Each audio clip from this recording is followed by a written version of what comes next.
آج سے کئی صدی پہلے کے جب نہج البلاغہ کو ترتیب دیا گیا تو یہ بحث نکلی کہ مولا علی نے مور کہاں دیکھا؟ عرب میں تو نہیں ہوتا. انہوں نے مور کہاں دیکھا؟ عرب میں تو مور نہیں ہوتا. کہ اس کی ایک ایک بات بتا رہے ہیں. تو پھر مورخین نے، شارحین نے اور نہج البلاغہ کے پیش لفظ لکھنے والوں نے اس کے دلائل پیش کیے کہ کوفے میں باہر کے لوگ بھی آتے تھے اور ہندوستان سے پرندوں کی تجارت ہوتی تھی. چونکہ یہ پرندہ افریقہ میں بھی پایا جاتا ہے اور اس طرف انڈونیشیا، ملائیشیا کی طرف بھی پایا جاتا ہے، ہندوستان میں بھی پایا جاتا ہے. تو جو پرندوں کی تجارت کرتے تھے ان میں سے کوئی لے کر کوفے آیا اور کوفے میں بھی. اب آج کے دور میں اس طرح کی گفتگو لایانی ہے، بیکار ہے.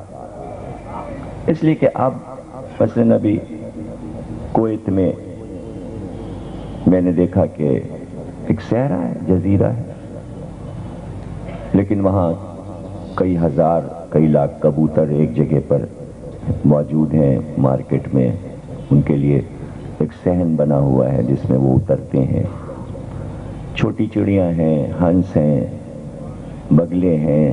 تو یہ کئی کئی لاکھ پرندے پریزنٹ کیا ہے، تحفے میں ملک کو دیا گیا اور وہاں اس طرح وہ پرندے چھوڑ دیے. مثلا دبئی میں کبوتر وغیرہ باہر سے آئے، اب وہ اتنے ہو گئے ہیں کہ انہیں پریشانی ہو رہی ہے تو وہ شکار شروع کر دیا، انہوں نے مارنا شروع کر دیا. یا آپ کے کراچی میں کہاں پرندے ہوتے تھے، لیکن یہاں بہرحال درخت بھی نہیں ہوتے تھے، پرندے بھی نہیں ہوتے تھے. تو جاپان نے درخت دیے، وہ فٹ پاتھوں پہ لگائے گئے. پھر بہت سے ملکوں نے، افریقہ کے ممالک نے کراچی کو پرندے دیے. وہ پرندے کے جو کراچی میں پیدا نہیں ہوتے تھے وہ بھی آپ صبح کو کسی بھی باغ میں، چمن میں دیکھ سکتے ہیں. پھر لوگوں نے پالے بھی ہوئے ہیں، خریدتے بھی ہیں اور فضا میں بھی چھوڑے ہوئے ہیں پرندے بہت سے. تو یہ کہاں سے آ گئے؟ تو کیا یہ سب کچھ اب ہوا؟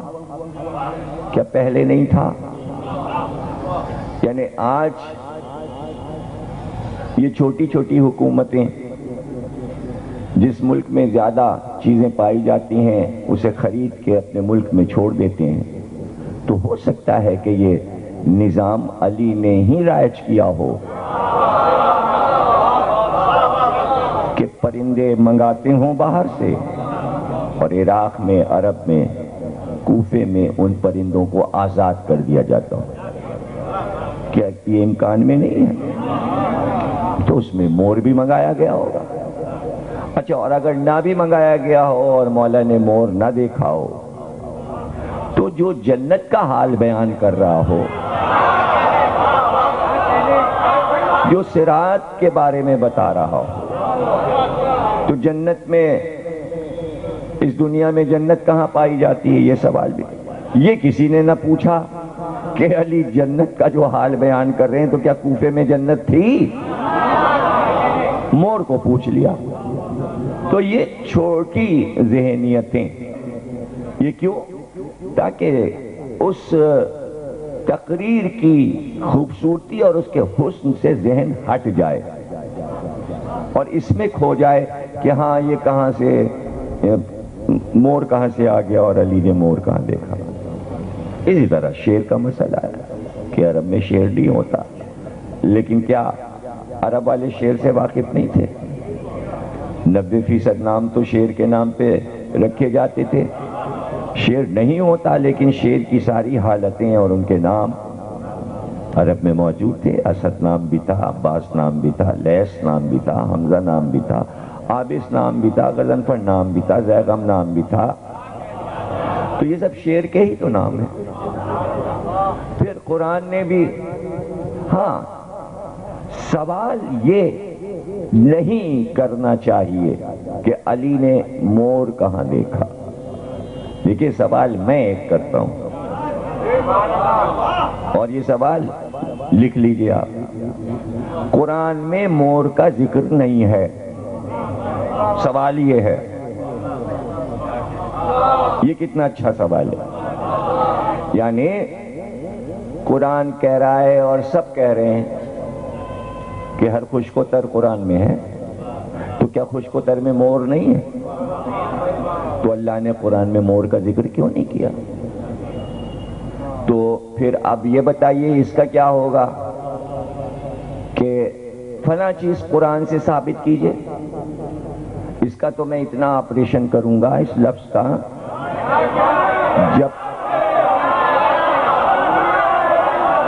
جب تک کہ شیعہ سنی ذہن میں یہ نہ بیٹھ جائے کہ یہ سوال غلط ہے، طے کر لیں کہ یہ سوال ہی غلط ہے کہ قرآن میں دکھائیے یا قرآن سے ثابت کیجئے، یہ سوال ہی غلط ہے۔ عربی لفظ ہے طاؤس، مور کو عربی میں طاؤس کہتے ہیں۔ اب قرآن میں جا کے دیکھیے گا کہیں طاؤس لفظ ہے؟ نہیں ہے، ابھی ہوتا تو میں آپ کو بتا دیتا، بھئی ہوتا تو میں آپ کو بتا دیتا، باخدا نہیں ہے، قرآن کی قسم قرآن میں مور نہیں ہے، اب کب یقین کریں گے آپ؟ ارے ایک مور کیا، لاکھوں پرندے اللہ نے بنائے ہیں، میں نام لیتا جاؤں اور آپ کہتے جائیے یہ بھی قرآن میں نہیں ہے، یہ بھی قرآن میں نہیں ہے، لاکھوں پرندے ہیں، میں قسم کھا کے آپ کو کہتا ہوں طوطے کا ذکر قرآن میں نہیں ہے، کبوتر کا ذکر قرآن میں نہیں ہے، چیل کا ذکر قرآن میں نہیں ہے۔ تو آپ نے دیکھا کہ یہ ہمارے سامنے کے پرندے ہیں، گھروں میں پالے جاتے ہیں، ان کے ہزاروں واقعات، قصے، لطیفے موجود، کون سا پرندہ ہے جس کے لطیفے آپ کو یاد نہیں؟ واقعات، کہانیاں بچوں کے کورس میں ان کی تصویریں بنتی ہیں، بتایا جاتا ہے کاف سے کبوتر، تے یا توئے سے طوطا، حالانکہ طوطا ہندی لفظ ہے، تو سے نہیں ہو سکتا، تے سے ہے، لیکن لکھا جاتا ہے توئے سے۔ تو کسی نے پوچھا کہ صاحب یہ توئے سے کیوں لکھا جا رہا تھا؟ کہنے لگے توئے سے اس کی چونچ بنتی ہے، تو تصور توئے سے پیدا ہوتا ہے، تے سے نہیں پیدا ہوتا، حالانکہ تے سے طوطا ہے۔ اب وہ چونکہ فارسی میں ایک لفظ توتی ہے تو وہاں ہر پرندے کو فارسی میں توتی کہتے ہیں، وہ توئے سے لکھا جاتا ہے، تو وہ سب سمجھے کہ یہ توتی کا مذکر طوطا ہے، حالانکہ وہ فارسی ہے، یہ ہندی ہے۔ بھئی دیکھیں جب پرندے پہ بات ہوگی تو وہ تو ساری باتیں ہوں گی، آپ کو کوئی پریشانی نہیں ہونی چاہیے، اور اس میں کوئی میری تیاری نہیں، بس وہ تو موضوع سامنے آ گیا ہے، اب گفتگو ہوگی۔ کل 4 پرندوں کا ذکر قرآن میں ہے، کل 4 پرندوں کا، بس وہ چاروں میں آپ کو نام، مقام، جگہ بتائے دیتا ہوں، لاکھوں پرندے ہیں قرآن میں نہیں ہیں۔ اب اگر آپ ایک خط روز ڈالیں ڈاکٹر اسرار کو ARY پر کہ ڈاکٹر صاحب ہمیں قرآن میں طوطا دکھائیے، کوئی لکھے ہمیں کبوتر دکھائیے، کوئی لکھے چیل ہے قرآن میں، تو پھر ٹی وی پہ بتائیں گے ڈاکٹر اسرار صاحب کہ ہے کہ نہیں ہے، حالانکہ لکھنا چاہیے آپ۔ اب وہ 4 میں بتائے دیتا ہوں، وہ زیادہ سے زیادہ 4 ہی بتائیں گے آپ کو۔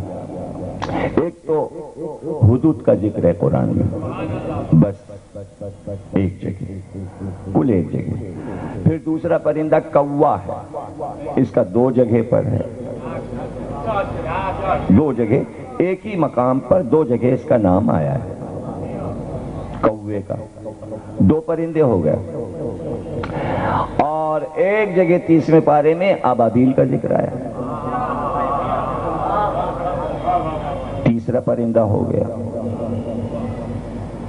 اچھا، اب ایک جگہ یہ ضرور ہے کہ حضرت ابراہیم نے کہا کہ ہمیں دکھا تو کیسے مارتا اور جلاتا، تو اللہ نے کہا 4 پرندے لے لو اور ان کو حلال کر دو، مختلف پہاڑیوں پر ان کے سر اور جسم الگ الگ ٹکڑے کر کے ڈال دو، اور اس کے بعد ایک ایک پرندے کو آواز دو تو وہ جسم اور سر جڑتے جائیں گے، گردنیں اڑ اڑ کے آتی جائیں گی، جسم سے ملتی جائیں گی، پھر وہ زندہ ہو جائیں گے۔ اور یہی ہوا، جب وہ زندہ ہو گئے پرندے، اللہ نے کہا اس طرح میں مارتا ہوں اسی طرح میں جلاتا ہوں۔ یہ واقعہ قرآن میں ہے، لیکن قرآن نے یہ نہیں بتایا وہ چاروں پرندے تھے کون سے۔ 4 پرندے لکھے ہیں۔ اب مفسرین کا کہنا یہ ہے کہ ان 4 میں ایک مور بھی تھا، ہوگا، قرآن میں تو نام نہیں آیا۔ آپ نے کہاں سے تصور کر لیا کہ ان 4 پرندوں میں جو ابراہیم نے حلال کیے تھے ایک مور تھا؟ تو پتہ چلا بغیر تفسیر کے آپ نام نہ لے پائے تو قرآن تنہا کافی نہیں ہے نا۔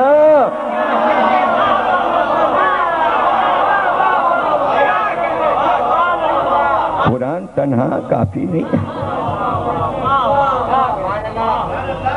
تو بس یہ کہ بھئی تیرن ابابیل، اڑتی ہوئی ابابیلیں آئیں، ہاتھی کے لشکر کو فنا کر دیا۔ ایک تو اس پرندے کا ذکر ہے، اور وہ منطق الطیر، سلیمان کو پرندوں کی بولیاں آتی تھیں، پرندے ان کے سر پر سایہ کر کے چلتے تھے۔ ایک دن ان پہ دھوپ آئی، انہوں نے کہا کون؟ غائب ہوا، آواز دی پرندوں نے، حدود غائب ہے۔ اب یہ حدود کا لفظ قرآن سے ہی آیا، پوری دنیا میں اس کا نام حدود ہو گیا۔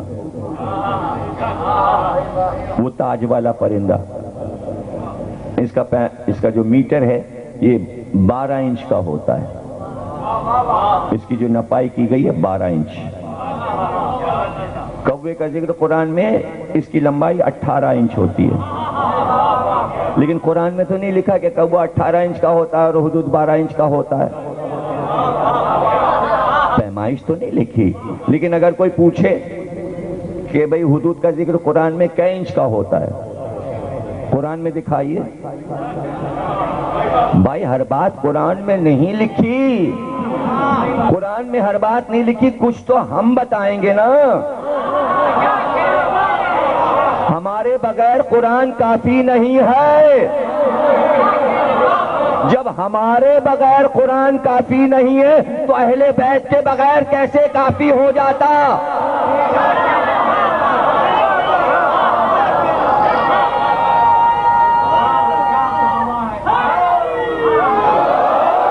کیسے کافی ہو جاتا؟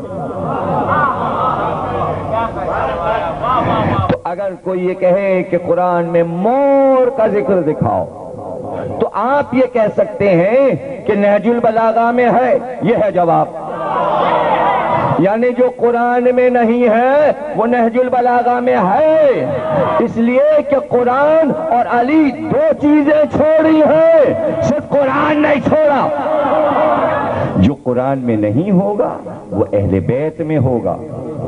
اور ایک دن میں مولا کا ایک خطبہ پڑھوں گا، اس میں آپ نے تاکید کی ہے کہ کبھی بھی جب بھی بحث کرو اور موضوع بناؤ تو کبھی قرآن کی آیت سے دلیل دینے کی کوشش نہ کرنا۔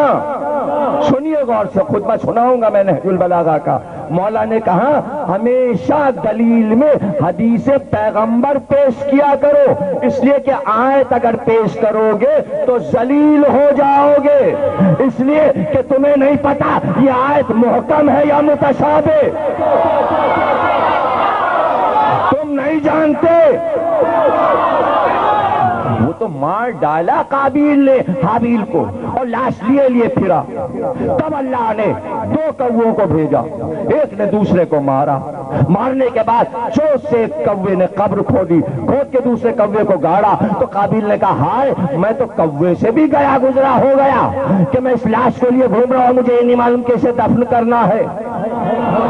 یعنی کوے نے انسان کو قبر بنانا سکھایا، ایک پرندے نے انسان کو گائیڈ لائن دی، ہدایت کی، تو اس پرندے کا ذکر اللہ نے کیا کہ یہ ہے کوا، یہ ہے غراب۔ اب آپ کو بتا دوں، چونکہ سب سے پہلے قبر بنانے کا طریقہ کوے نے اللہ کے حکم سے انسان کو بتایا، تو اب یہ انسائکلوپیڈیا کی بات بتا رہا ہوں۔ حیرت تو ہوتی ہے حیرت انگیز باتوں پر۔ یہ لکھا ہے کہ اس وقت لاکھوں پرندوں میں سب سے زیادہ تعداد اکثریت کووں کی ہے۔ کوئی یہ کہے میں عالم ہوں، میں تفسیر لکھ رہا ہوں، عالم محمد نے کہا کوئی تفسیر نہیں لکھ سکتا قرآن کی، ہم ہیں مفسر قرآن۔ علی نے کہا کوئی ترجمہ نہیں کر سکتا قرآن کا، اس لیے کہ ترجمہ قرآن ہم ہیں۔